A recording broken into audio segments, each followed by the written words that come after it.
So how do you create sacred intimacy? And do you have to be spiritual to experience sacred intimacy? This is what we are discussing, and for you to be able to get fresh insights as to how to create that in your own relationship, we've got great experts.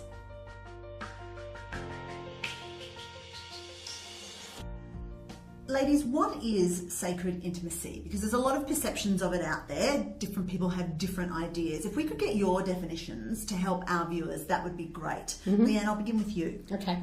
For me, sacred intimacy is about creating a safe and secure space within your relationship, whether it's with your partner, your spouse, or your lover, to move through, heal, transform, learn and grow in all different areas of your life. So it's just a safe space to grow and learn about yourself and come into more of who you are. Excellent. EJ, how do you see it? Yeah, so sacred intimacy is really about that deep connection in body, heart, mind and spirit with self. And really taking off your mask and seeing behind and really seeing yourself, as they say, intimacy is into me I see. And seeing yourself... Say that again. Intimacy is into me I see. I love that. Yeah. I feel a bit naive that I've never heard that. Clearly, where have I been? Yeah. Excellent. Yeah, so first of all, to really deeply connect with our partners, we have to deeply connect with ourselves and see ourselves. And then, as Leanne said, we create a safe space to do that with our partners. Yeah. Yes. So I guess when the word sacred is used, there's a lot of alignment to spirit with that. So does one have to be spiritual to experience and create sacred intimacy? No. Okay, good. Just in case you thought you did. No. And you suddenly had to go to bed with crystals or something exactly. when you get into it. Not at all. I think that a lot of people who are not spiritual actually create that space without even being consciously aware of it. And they probably flow with it a lot easier than some spiritual people do. Yeah. So no, not at all. You can, create it just within your partnership and, being open and honest with each other in that relationship and being willing to look at yourself. What's your perspective on that, EJ? Well, it's really about presence. So when you bring yourself presently to an intimate space and you practice some of the connection exercises, which I'll talk about shortly, is that you just get really present with your partner and you're in that safe space and you get to what we call hold space for each other, that you allow your partner and yourself to be vulnerable, to share your fears, and to share what may be coming up for you around intimacy and getting that connection. Yeah. So do you see in the work that you both do that there is definitely a lacking of sacred intimacy in relationships? Is it something that you've noticed? I mean, clearly you both help people with it in different ways. Yeah. So there's obviously it's missing there and there's a need for it somewhere. The first thing I'd say is that there are different types of intimacy and different levels that you can explore with a partner. For me, I get people come to me with more their fears and beliefs or patterns of behaviour that are holding them back. So it's about how do you explore the mental, physical, emotional, which is what I get a lot of clients coming in for, is how do they deal with that emotional stuff that comes up in the relationship that might be blocking or preventing you from moving forward together or learning and growing as two individuals in that partnership. Yes. So I think it's really important to recognise that there's different levels of intimacy, whether it's physical, emotional, mental or spiritual. Yeah. And that we work on those different levels with our partner and with ourselves. Yes. Absolutely. EJ, you do a lot of work with individuals and with couples. Yes. And obviously this is a big part of your work. So people do come to you seeking it. So are we not taught about intimacy when we're taught about relationships? Do we even get taught about relationships? No, that's right. That's right. So, I wanted to first say that a lot of people will think, confuse that intimacy must mean sex. Whereas intimacy is really about the touch, about the connection, and intimacy is about how we create that connection. So with my clients, and particularly the couples that come, they usually come because they're not getting sex, but what is unfolding from that is also they're not getting touch. They've stopped seeing each other, basically. So they're coming on that level, but what will result from the sessions is that they will start getting more intimate, and in saying that they'll get reconnected to then again be having sex. So intimacy can lead to that connection, that sex. So like Leanne said, there are different levels of intimacy. Yes. You can feel really connected to someone energetically, spiritually. You can be connected to someone physically, and then obviously there's emotional level. Ultimately, you want to bring it all in together. And what sacred intimacy is allows you to create that in that space and bring them all together. Yeah. What are some of the reasons people don't have it? Presence. And I would say presence and busyness within their everyday lives, and just not making space or room to connect with each other, whether it is physically, mentally, emotionally or spiritually, just not connecting and making the time for each other. Or for self. Because if you're not making time for yourself, then how can you make time for your partner as well? And to both be secure and safe and comfortable in getting into that sacred, intimate space to share fears and beliefs that might be coming up. Yeah, absolutely. So for me, it's about where are you with yourself first, and looking at what are the fears or beliefs or patterns that might be presenting that might be blocking the physical touch, the sexual side, because generally there's other stuff underneath it. Sure. Yeah. Yeah. You're nodding in agreement. Yeah. I say a similar thing. She took the words out of my mouth. So, there's so much that can be playing out in the relationship, and there's so much that if you come and do the sacred intimacy, that will result in other areas of your life, because you're connecting on that level. Things will just start to shift and change in outside of the relationship as well, when you're in your own life, because you're very connected. It's very connected to your life force energy, and being in your body. And what happens, particularly for women, and this happened for me, and is how I ended up going through this sacred intimacy journey, is it was like my body was there, but my spirit or energy was flying out somewhere. And when my partner was trying to be intimate with me, I was just like, I have to do the groceries, do this, what else have I got to do? I'm so busy. Like, I really don't have time for this right now. I've got a whole life to be living. Don't have time for intimacy. It's just... I don't have time to look after one of my primal needs that makes me who I am and whole and whatever. I've got to get the kids' lunches organised. Exactly. And what can also be happening is that the other partner can be blaming because their needs aren't getting met. Well, I need physical touch, I need this, and I'm not getting met, and I'm blaming you for this and blaming you for that. And, what they don't realise, if they just fix their intimacy, how much the blame would shift in the relationship, and they'll let go of other things that they think are a problem, but they're not really. So, intimacy, it can heal your whole relationship. Absolutely. And doing the sacred intimacy is bring everything up in that container, in that safe space, and going, well, this is what's going on. You haven't been seeing me. That's what I get, and I totally see you now, and I can see you in a new way, and I've got a new respect for you. So and I think that's where the openness and and people use the word vulnerability. Vulnerability can be a really positive thing and an empowering thing to move you forward. And it's just about being open and honest with your partner. If you've got, the monkey mind chatter going on, even that doesn't allow space to connect. That's true. If you've got emotions that are sitting there and overwhelming you, whether it's stress or worry or, you've got all these things to do, then emotionally you haven't got space to connect on that heart level to really flow with the love that's there.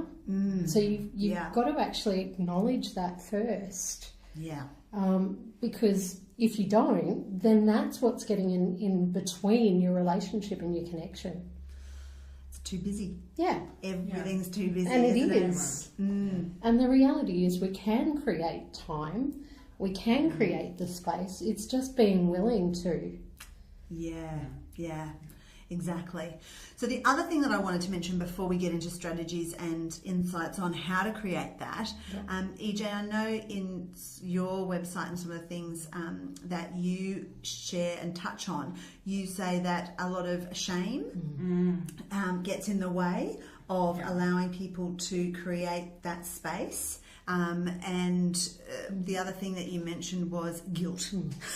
Sexual shame and guilt comes in there Have both of you seen that that's something that people get confused, and that's why so many people think intimacy is sex, and they let that get in the way of what actual intimacy is? Yeah, so because of what we've taught in childhood, sometimes, you know, that we're not allowed to feel pleasure, it's bad, it's dirty, it's naughty. When it comes to feeling pleasure with touch and connection and sex, it's like, oh, I'm a bit ashamed about that. Or if you're having desires, you're like, oh, I shouldn't be having that desire. That's shameful. I'm just going to hide. Yeah. And that's when we put that mask on. Yes. And I'm just going to, and you actually stop being able to feel touch properly. Your body is like, oh, well, that doesn't really feel good for me. And so that's what it allows you to do, is to start feeling again and reactivating those neural pathways too. So and getting to learn how to really be touched and touch, and how to give and receive safely. Okay, because sometimes you know, expectations can come in, and there's stuff about the guilt around, well, I'm giving, or I'm taking too much, and I'm not giving enough, and there's feelings of guilt, or well, I don't deserve pleasure because I'm not giving someone something else, and that kind of thing. So there's so much around that, and all these stories and beliefs that generally come from our childhoods. Have you seen the same thing? Pretty much exactly the same. With shame is really about humiliation, embarrassment, ridicule, or hurt and pain that you've suffered, whether it's through childhood or wherever. And that can have a significant impact emotionally and mentally on people. And what it does is it's old stuck energy in reality that can play out if you're not present to it. And it brings up old beliefs around feeling unloved, unworthy.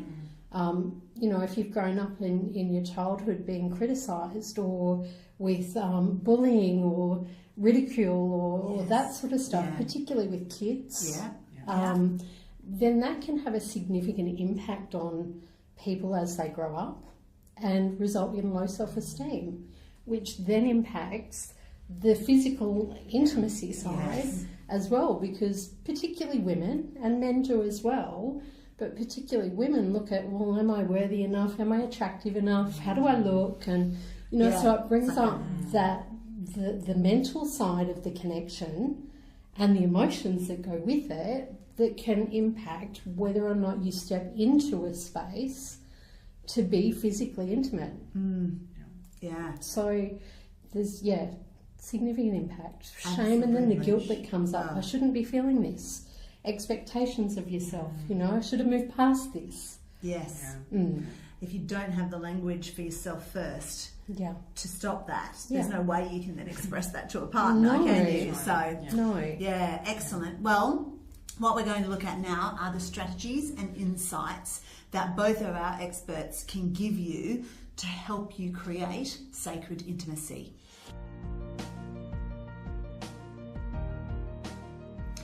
So what is the first step you see people needing to do to create sacred intimacy, and what kind of processes have you got? I think we'll begin with EJ.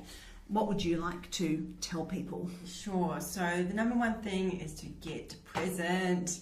Get present. So what I mean by this is, firstly, getting present to yourself. And what is the disconnection for you that may be there? Why aren't you feeling like that you can be intimate, or whatever it is? You know, is there a story? Is there a belief? You know, sitting there for you, that why are you wanting to hide? Why aren't you wanting to be intimate? So there's discovering, getting present to yourself is the number one thing you've got to start with. And then you lead to getting present with your partner. And then, do you want me to go through the bit of a process now? Love to. Okay, that'd be great. So what I recommend to all my clients that are couples is to actually set aside at least 2 hours a week where you have no distractions, no kids, no phones, no TV, in a nice space. Sometimes it's nice to set up with the candles and make it a little bit sacred. You know, maybe some incense, and just you know, make it like a really special ritual that you're going to do together. And then you're going to go into some connection exercises. And what I recommend to start with is just at least 10 minutes of eye gazing and staring into each other's eyes, connecting and breathing deeply in time together. Okay, so the easiest way to get connected to people is through breath and eye contact. So that's how you're going to get started. And then after that, you're going to go into asking some questions around touch. So the first thing, you ask 2 questions and then you have turns. And then you do the action for a few minutes each. So the first question is, how would you like to be touched? And the second question is, how would you like to touch me? And then you can do different levels. So you can start with clothes on, and then you do rounds where you take off maybe some clothes, and then you get further and further into it. And I would recommend taking sex out of it for the first couple of times. If you want to go for a longer session, maybe do 3 or 4 hours, and then until you reach that point. So you're taking out the expectation of sex, okay? And you're just getting absolutely present. If there's emotions come up, you hold space for your partner. You don't have to know what's going on, or why are you doing this, why are you crying, what's going on. You just let them let it out. And that's what holding space is, okay? Without making it about you. That's what I would recommend, is to hold that, do a sacred intimacy session around that. Excellent. And so what if people feel that they are just too, you mentioned vulnerability before, Leanne, what if they feel that that's putting themselves in too much vulnerability? They still have to do some more work for themselves in that space, in that case, and really before they go into then that sacred intimacy with another person? Okay, well, what I also recommend this is what I started with in this journey, was to do some breath work by yourself. And do this while self-pleasuring, okay? So it's just doing deep breaths in through your nose, out through the mouth, and visualizing energy coming up from your genitals up into your body, and then letting it out, and just keeping on doing this. And you can bring in self-pleasure, because that's just going to bring you back into your body and awaken your sexual energy.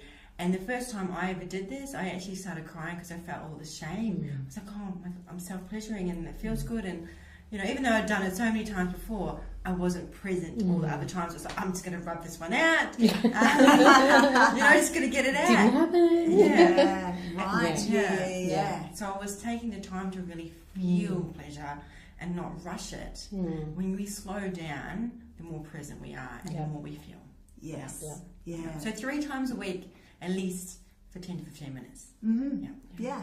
Cool. Oh, that's good. Because I think that it's one thing to think of that kind of exercise in an academic sense of listening to that, but then people, when they start to put themselves, and I'm certainly just going off what a lot of gets written into us about what sits behind guilt and shame and things like that, to even put themselves in that vulnerability with somebody else sometimes is too big a step. If they can work out, and thank you for sharing that process, to get themselves in their own flow first before they get into that. Yeah. And the other thing is to talk about boundaries before you get started. Intention. What is the intention for the session? And what are my boundaries? And with the questions are always about the boundaries. Someone may say, I would like this. You can say, look, you know what, I'm not okay with that just yet. Or that's not what I want to do. So boundaries, always respecting each other's boundaries. Excellent. That's good. Thank you. Leanne, what would you like to share? How would you encourage people to begin on their sacred intimacy? Look, I think from my perspective, it fits in really nicely with what EJ's sharing. The first thing I would say is, yes, get present, but get present to how you need to feel love. Because if you're not aware of what allows you to feel loved, whole, complete, happy within your own self, and to establish boundaries around that. And when we talk boundaries in that self space, it's boundaries of self-love, of, time-wise. If it's something you don't want to do, don't do it. Yeah. Put some boundaries in place and start saying no in your everyday life, because then it helps you to be able to create the boundaries in that sexual space and be confident to do that. So start saying no to the things that you don't really want to do. You feel that energy in your body. Your body tells you in your everyday world, connect to it. Yes. Does it feel heavy? Does it feel light? If something feels light and happy and joyful to you, then go for it. If it feels heavy and harsh and too hard, don't push it. Stop. Take that breath. Get present. And ask yourself questions. And I would say ask, what is it that's coming up for me? Yep. Yeah? Yeah. Because if you can do that, then it will flow through to that the sexual space as well, to be able to go, right, what is this emotion that I've got coming up? Okay, I'm stressed, I'm anxious, with all the running around that we were talking about before. Yep. If it's stress, overwhelm, anxiety, which a lot of clients that come to see me are in that space and don't know how to get that emotion out, to be able to say to their partner, I feel overwhelmed, and to not feel guilty about that. Yes. Or shame for saying, I'm not coping, which is what people believe they're doing by saying it. Yeah, they do, don't they? Yeah. And so the reality is, it's not that you're not coping, it's that you need some help and support. Yes. So what you need is help and support. What do I need to feel supported? What do I need help with? So get really practical. Yes. So it's just keeping on asking that layer to get super clarity around that, as opposed to just shrouding it in stuff and overwhelm. And what does joy feel like in my physical body? When I feel joy, how does it feel? Where does it feel joyful? Bring that feeling back into your body. If it is that heavy emotion that's coming up, if it's anxiety, ask, where in my body do I feel that? Yep. And process-wise, I would suggest visualising and feeling, connecting to that emotion that's there, because a lot of us have been taught from childhood to disconnect from feel. So connect to it. If it feels really heavy or harsh, or like you need help to shift it, go and get help and support from someone like EJ or myself or whoever you're drawn to. But visualise it in your body and move it out and up. Visualise it like a big ball, whatever colour you want it to be. Pick a colour. See it however big it is, how heavy it is, and just send it up to the universe. Ask the angels, your guides, your loved ones, whoever you believe in, to take it for you. And just release it and let it go.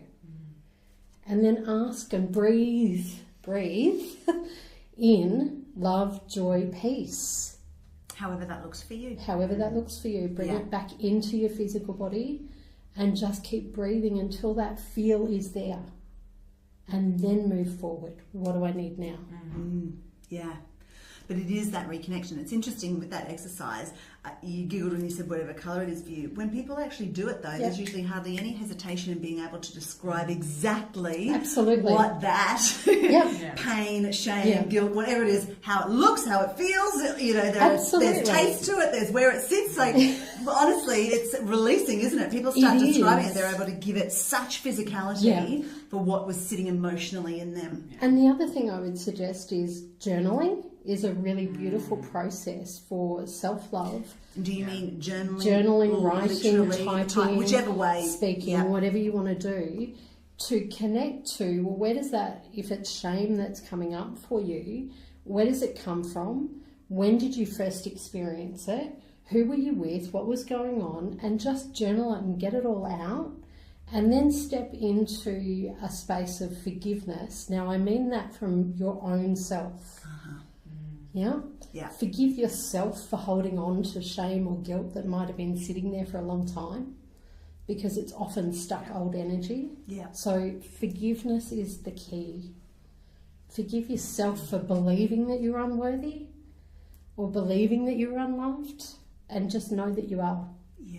Excellent. Very powerful. Let's come back with our takeaway tips.